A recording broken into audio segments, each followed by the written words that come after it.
அனைத்துலக உயிரோடை தமிழ் ILC தமிழ் உயிரோடை தமிழில் அன்பர்களே அரசியல் களம். இன்றைய அரசியல் கள நிகழ்ச்சியில் பிரித்தானியாவிலிருந்து போரியல் ஆய்வாளர் அருள்ஸ் அவர்கள் இணைகின்றார். வணக்கம் அரசு அவர்களே. வணக்கம் ஞானி. அனைத்துலக உயிரோட தமிழ் உறவுகளுக்கு அன்பு வணக்கம். அரசியல் கள நிகழ்ச்சியில் நாங்கள் அமெரிக்காவுடைய வரி அதனால் ஏற்பட்டிருக்கின்ற தாக்கம், குறிப்பாக இந்தியாவிலும் இலங்கையிலும் இதனால் ஏற்பட்டிருக்கின்ற விளைவு என்ன என்பதை நாங்கள் சுருக்கமாக பார்க்கலாம் என்று நம்புகிறேன். உங்களுக்கு தெரியும், டொனால்ட் ட்ரம்ப் அவர்கள் இந்தியா மீது மிகவும் ஆத்திரம் அடைந்திருக்கின்றார்கள். ரஷ்யாவிடம் எண்ணெய் வாங்கக்கூடாது, ரஷ்யாவிடம் பொருளாதார ஒப்பந்தங்கள் செய்யக்கூடாது என்ற அழுத்தத்தை போட்டதும், ஆனால் இந்தியா தன்னுடைய காலில் நிற்பேன், நான் முடிவெடுப்பேன் என்று அவர்கள் செயல்பட்டாலும் அழுத்தம் பிரயோகிக்கும் வகையில் 500% வரியை கொடுக்க போகிறார் என்று அடிக்கடி மிரட்டிக் கொண்டிருந்தது. அது இப்பொழுது நடைமுறைக்கு வருவதற்கான சாத்தியங்கள் இருக்கின்றது போல் தெரிகிறது.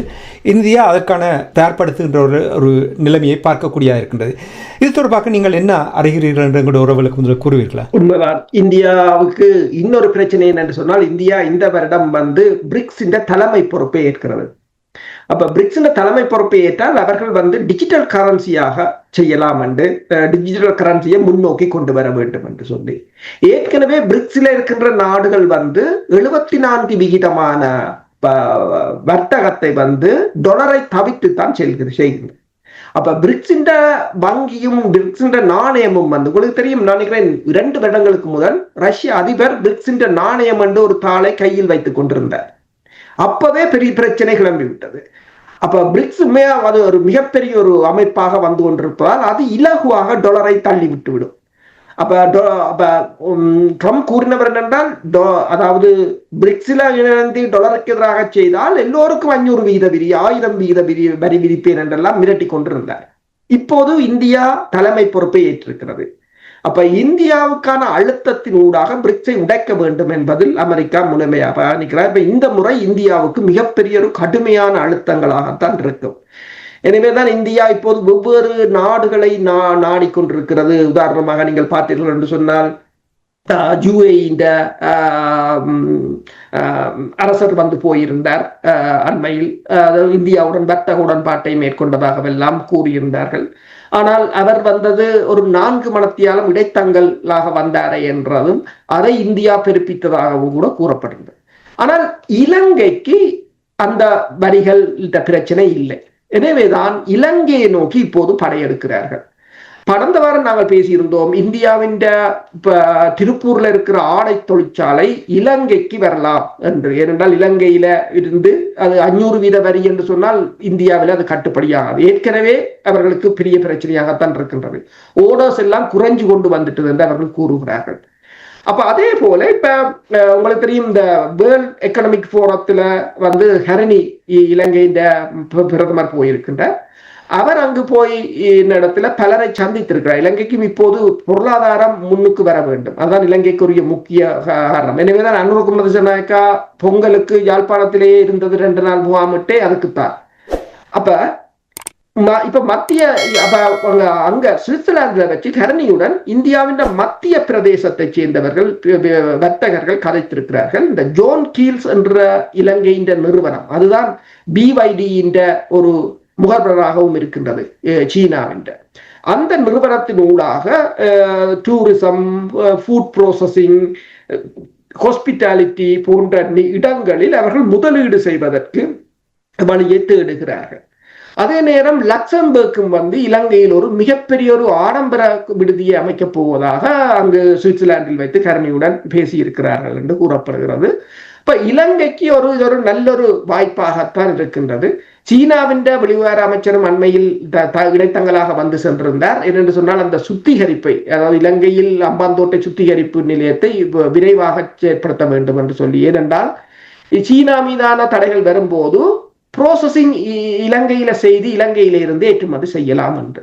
இப்ப இந்தியாவுக்கும் பாகிஸ்தானுக்கும் ஒரு போர் வந்த போது கடந்த வருடம் மே மாதம் பாகிஸ்தானுக்கான பொருட்கள் இந்தியாவிலிருந்து போகலே என்று சொன்னாலும் உண்மையில் அது இல்லை என்று சொன்னாங்க. என்றால் இலங்கைக்கு கொண்டு வரப்பட்டு இலங்கை கொழும்பு துறைமுகத்தில் அதன் லேபல்கள் மாற்றப்பட்டு இலங்கை, அதாவது இந்திய பொருட்கள் இந்தியாவின் நடந்தால், ஆனால் இலங்கை துறைமுகத்திலிருந்து அனுப்பப்பட்டது என்று கூட கூறியிருந்தார்கள். அப்ப இது இங்கேயும் பிரித்தானியாவில் உங்களுக்கு தெரியும், ஆஃப் ஷோர் கம்பெனிஸ் என்று சொல்லி வேறு நாடுகளில் வைத்துக் கொண்டு அந்த வரிகளை ஏய்ப்பு செய்வது அவ்வாறான இப்ப நாடுகள் இந்த ட்ரம்பின் இந்த கலவரத்தால பல பல நாடுகள் வெவ்வேறு நாடுகளை நாடிக்கொண்டிருப்பதாகத்தான் தெரிகின்றது. அதே சமயம் இந்தோனேசியாவும் இலங்கையில கோகனட் ப்ராடக்ட்டுக்கு ஒரு ப்ரோசஸிங் சென்டரை $25 மில்லியன் திறப்பதற்கான முயற்சிகளை மேற்கொள்வதாக கூறப்படுகின்றது. ஆனால் அதே நேரம் அமெரிக்கா என்ன செய்தது என்று சொன்னால், இலங்கையிலிருந்து செல்பவர்களுக்கான விசா நுழைவு அனுமதியை கடும் கட்டுப்பாட்டை விதித்திருக்கின்றது.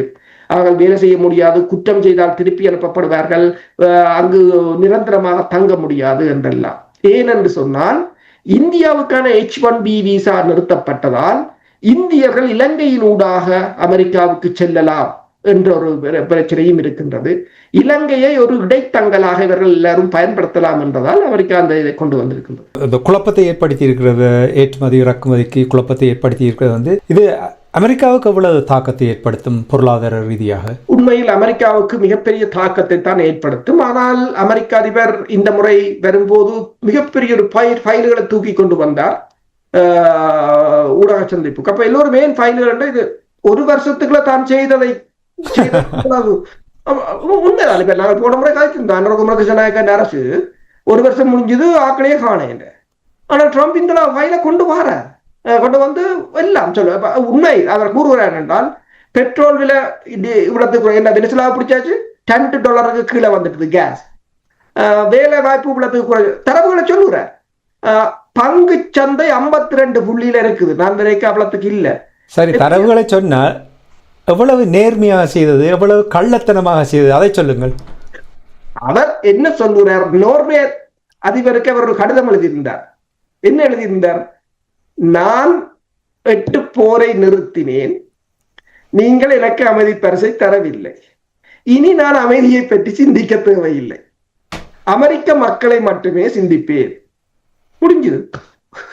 ஆனால் அவருக்கு வெக்கம் இல்லையா? நோபல் பரிசு பெற்றவர் அங்கே கொண்டே கொடுக்கும் பொழுது அதை தனக்கு கிடைத்த மாதிரி தூக்கி காட்டிக் கொண்டிருக்கும் பொழுது வெக்கமாக இருக்கவில்லையா? அதான் அந்த இது, அந்த கில்ட் எல்லாம் இருக்காது இல்லையா இவர்களுக்கு? ஒரு சுத்தமான அரசியல்வாதி வெக்கம் ரோசம் எதுவும் கிடையாது. ஆனால் ஒன்று, அமெரிக்கா ஃபர்ஸ்ட். ஹிட்லர் என்னதை கூறுறாரு? அமெரிக்கா ஃபர்ஸ்ட் என்றாலும் அரசோகளே, நீங்கள் சொன்னீர்கள், வருகின்ற செய்திகளை பார்த்தால் நீண்ட காலத்துக்கு பெரிய எதிர்மறையான தாக்கத்தை ஏற்படுத்துகிறார். இப்ப வரப்போன்ற தேர்தலில் கூட பாரிய பின்னடைவை ஏற்படுத்தும் என்று கூறுகிறார்கள். அதில் உண்மை இருக்கிறதா? உண்மைதான். என்னென்னு சொன்னால், இப்ப வரிகளை கூட்டினாலும் நிறுவனங்கள் அங்கு வரிகளை அந்த பொருட்களின் விலையை கூட்டுகிறது. ஏனென்றால் அந்த சில வரிகளை, இப்ப விசாவை கூட இந்தியாவிலிருந்து போறவன்ற விசாவுக்கான $1,00,000 விதித்த போது பல நிறுவனங்கள் தாங்கள் தான் $1,00,000 பே பண்ணி இருக்கிறார்கள். அப்ப அதை எங்கு போடுகிறார்கள் என்று சொன்னால், அமெரிக்க மக்கள் வாங்குற பொருட்களில் அதை போடுகிறார். அப்ப ட்ரம்ப் சுத்தி அமெரிக்க மக்கள்கிட்ட காசு தான் எடுத்து கொண்டிருக்கிறார். அது இப்போதைக்கு அந்த மக்களுக்கு தெரிவதில்லை. இனி இந்த உலக ஒழுங்கு இப்படி மாறிக்கொண்டிருக்கிறது. இனி இப்ப உதாரணமாக கனடா, சீனாவுடனான உறவுகள், இந்தியாவுடனான உறவுகள், வெவ்வேறு நாடுகள் தங்களுக்குரிய கூட்டணிகளை அமைக்கிற போதுதான் இந்த ட்ரம்பின் இந்த நடவடிக்கையின் தாற்பயம் விளங்கும். அதாவது அமெரிக்கா ஏற்கனவே வீழ்ச்சி அடைகின்ற நிலையில் இருக்கின்ற அமெரிக்காவை இவரின் முயற்சி மேலும் ஃபாஸ்டாக கொண்டு போகிறது என்றுதான் சொல்லுகிறார்.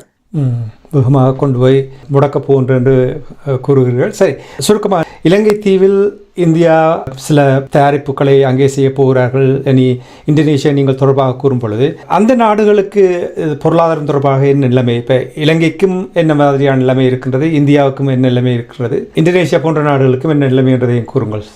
அந்த நாடுகள் தங்கள் உற்பத்தி துறைகளை தக்க வைப்பதற்காக இலங்கையை ஒரு ஹப்பாக பயன்படுத்த போகிறார்கள் போல் தெரிகிறது. அது இலங்கைக்கும் மறைமுகமாக ஒரு நன்மை பயக்குமாகத்தான் இருக்கின்றது. ஆனால் அதையும் கண்டுபிடிச்சு இப்ப ட்ரம்பை ஏமாத்துறதுன்றது அவங்கள ஒரு வல்லரசு, அவங்களை ஏமாத்துறதுன்றது முடியாத. இது இலங்கைக்கும் ஒரு மிகப்பெரிய ஒரு சீர்கேடாக போவதோ தெரியாது. ஏனென்றால் இலங்கையில் ஏற்கனவே அவர் தூதுவரை கூட வெளியேற்றி விட்டார். அப்ப இந்த நாடுகள் தங்கள் பொருளாதாரத்தை தக்க வைக்க முற்படுகின்றன. அதே நேரம் இலங்கையின் ஊடாக இந்த வர்த்தகத்தை செய்வதால் இலங்கைக்கு இது ஒரு நல்ல வாய்ப்பாக அமையும். ஆனால் பிரச்சனை என்னவென்று சொன்னால், இலங்கை எந்த அணியில் இருப்பது என்பதுதான் பிரச்சனை. இப்ப அமெரிக்காவுடன் இலங்கை இருப்பதாக இருந்தால் இந்த நாடுகளின் உள்நுழைவு என்பது இலங்கையில் சாத்தியமில்லாததாக தான் இல்லாததாகத்தான் இருக்கு. இல்லை என்று சொன்னால் மாக்காணி கூறியது போல இந்த நாடுகள் இலங்கை ஊடாக அமெரிக்காவுடன் மறைமுகமான ஒரு சமரசத்துக்கு வர வேண்டிய ஒரு நிலை ஏற்படும். இதிலும் நீங்கள் பார்த்தீர்கள் என்று சொன்னால் இலங்கைக்குத்தான் பேரம் பேசும் சக்தியை கொடுக்கிறதாக முடியும் என்றதுதான் பிரச்சனை. அனுரகுமார திசாநாயக்காவை பொறுத்தவரையில் அவருக்கு, அதாவது நான் முதல் கூறியது போல ட்ரம்ப் வந்து ஒரு வருடம் முடிவில் மிகப்பெரிய ஒரு ஃபைல்களையும் தூக்கி கொண்டு வந்தார். இவர்கள் ஆக்களே இல்லாமல் இருந்தவர்கள். இனி இப்போதைக்கு இவர்களுக்கு இந்த பொருளாதார வளர்ச்சிக்கு இதை சிலவுகளை இவர்கள் பயன்படுத்துவார்களாக இருந்தால், கரணி அமரசூரியா சுவிட்சர்லாந்துக்கு போனதே அதுக்குத்தான், நிறைய இன்வெஸ்டர்ஸை கொண்டு வருவதற்கு. அதே போலதான் அனுரகுமார திசாநாயக்கா யாழ்ப்பாணம் போன பிற்பாடு யாழ்ப்பாண ஆளுநர் கூறியதும் அதுதான். அனுரகுமார திசாநாயக்கா அங்கு போய் நின்ற போது உங்களுக்கு தெரியும், மக்கள் எவ்வளவு பேர் போயிருந்தார்கள். அது தொடர்பாக கூட பல விமர்சனங்கள் இதுகள் எல்லாம் வந்திருந்தது. ஆனால் பிரச்சனை என்னவென்று சொன்னால், மக்களுடன் நிற்பவர்களுக்கு மக்கள் போகிறார்கள். தமிழ் கட்சிகளை பொறுத்தவரையில் அங்கு ஒருவர் மோனூர் எழுந்தார், தமிழரசு கட்சி ஒரு பொங்கலை வைத்திருக்கலாமே, பார்க்கலாம் எத்தனை பேர் வருகிறார்கள். நீங்கள் என்ன செய்தீர்கள் என்றதான் பிரச்சனை. சரி, ஒரு சின்ன உதாரணத்தை சொல்லி நான் முடிச்சுக் கொள்கிறேன். சில விடயங்களை நான் திருப்ப சொல்றேன், சில விடயங்களை அரசுகள் நேர செய்ய முடியும். இப்ப நீங்கள் சொன்னீங்க அமெரிக்கா கண்ணுக்கு தெரியாத இன்விசிபிள் ரிங்கை போட்டு விடுவார்கள் என்று. அதே போலதான் இந்தியாவுடன் அவர்கள் நேரடியாக மோத முடியாது என்றால் தான் மக்களை ஒரு போராட்டமாக செய்ய சொல்லி மீனவர் என்ற பிரச்சனையை சொல்லி இருந்தார்கள். அதை அரசாங்கம் செய்து. ஆனால் தமிழ் கட்சிகள் நீங்கள் என்ன செய்தீர்கள்? ஓடோடு ஓடியந்து இந்தியாண்ட காலில் விழுந்து இந்தியாண்ட பாதுகாப்பு அந்த மக்களை திரும்பியும் நீங்கள் பார்க்கல. அப்ப இப்ப சொல்லுங்க, பொங்கல் வச்சா மக்கள் யார்கிட்ட போவாங்க? நீங்கள் உங்களோட மக்களுக்காக நின்றீர்களா? சரி, நீங்கள் பொங்கல் வைக்கிறா ஒரு இடத்தை வைக்கலாம், எங்க இந்தியாவில போய் வச்சீங்கன்னு சொன்னா உங்களுக்கு எங்க பிடிக்குமோ, நீங்கள் யாருக்கு விசுவாசமாக இருக்கிறீங்களோ அங்கதானே வைக்கலாம். நான் இந்தியாவுக்கான எதிராக நீங்கள் இருக்க தேவையில்லை. உங்கள் நிலையிலிருந்து பேசுங்கள். இப்ப மாக்காணி யாருக்காக பேசுகிறார்? கனடா மக்களுக்காக பேசுகிறார். அவருக்கு தெரியுது இதுதான். ட்ரம்ப் யாருக்காக பேசுகிறார்? தன்னை மக்களுக்காக. நோர்வேக்கே நேரம் சொல்லிவிட்டார். அப்ப நீங்கள் உங்கள் மக்களுக்காக நின்றிருந்தால் இந்த அனுரகுமார திசாநாயக்கா பற்றி விமர்சிக்க தேவையில்லை. உண்மை உண்மை. இந்தியா அவர்கள் தங்களுடைய நலன் கருதி செய்கிறார்கள். உங்களுடைய தேவைகள் இருந்தால் இந்தியாவோடு நீங்கள் பேசி செய்யலாம். அதுக்காக போய் சரணடைய வேண்டும், காலில் விழ வேண்டும் என்று இல்லை. அவர்களோடு நீங்கள் சரிக்கு சமம், எனக்கு இந்த பேராசிரியர் மணிவண்ணன் அவர்கள் கூறிய சரிக்கு சமமாக நீங்கள் இருந்து பேரம் பேசுகின்ற அந்த மனப்பான்மையை நீங்கள் உருவாக்க வேண்டும் என்று அவர் கூறியிருந்தார். இந்தியாவிலிருந்து அவர் கூறியிருந்தார். இதுதான் எங்களுடைய இனத்தில் இருக்கின்ற ஒரு குறைபாடாக இருக்கிறது. தமிழரசு கட்சி அனுரகுமார திசாநாயக்காவுக்கு எச்சரிக்கை விடுத்திருக்கிறது. பொங்கலில் வந்து கருத்துக்களை கூறியதும் அவர்களுக்கு ஆத்திரத்தை ஊட்டியிருக்கிறது. இதெல்லாம் அரசியல் என்று இவர்கள் சொல்லுகிறார்கள் என்றால் இதனால் தான் தமிழினம் உய்ய முடியாமல் இருக்கின்றது என்பதை கூறிக்கொண்டு மன்னித்துக் கொள்ளுங்கள், நான் இப்படி பேசுவதில்லை. இதுதான் யதார்த்த நிலை. அதுதான் நீங்கள் சொல்வதுதான் சரி, அதுதான் யதார்த்த நிலை. ஆக உங்களுக்கு எதிர்ப்பு அரசியலை மட்டும்தான் செய்ய முடியும். அதுதான் எதிர்த்தாங்களோ சரி, நீங்கள் எதிர்த்தீங்க, திசாநாயக்கா வந்தது மக்கள் எதிர்த்தாங்களோ என்னும் போது அதுல எங்க பிரச்சனை இருக்குன்னு யோசிச்சீங்களோ? அதுதான் அதுதான். நன்றி அரசர்களே, இன்றைய நிகழ்ச்சியில் இணைந்து நிறைய விடயங்களை உயிரோடை தமிழ் உறவுகளோடு பகிர்ந்து கொண்டமைக்காக உயிரோடை தமிழ் அன்பர்கள் சார்பாக நன்றியை குறிக்கொண்டு மீண்டும் ஒரு நிகழ்ச்சியில் இணைந்திருப்போம். அதுவரைக்கும் நன்றி, வணக்கம். நன்றி. எமது பார்வையாளர்களுக்கு வணக்கம். மக்களின் குரலாய் ஓங்கி ஒலிக்கும் இலக்கு மின்னிதழ் மற்றும் உயிரோடை தமிழ் வானொலி ஆகிய இவ்விரு ஊடகங்களும் உங்களைப் போன்ற எமது நேயர்கள் நண்பர்களின் ஆதரவிலேயே இயங்கி வருகின்றன. மிக குறைந்த வளங்களுடன் பல இடர்கள் மற்றும் தடைகளை தாண்டி பயணிக்கும் எமது ஊடகங்களின் பணிகள் மேலும் வளர உங்களால் முடிந்த நிதியுதவியை வழங்கி இன்னும் காத்திரமான செயற்பாடுகளை முன்னெடுக்க உதவுமாறு மிகவும் பணிவன்புடன் வேண்டி நிற்கின்றோம். உங்கள் பங்களிப்பு உங்களின் உரிமை குரலாய் ஓங்கி ஒலிக்கும். நன்றி.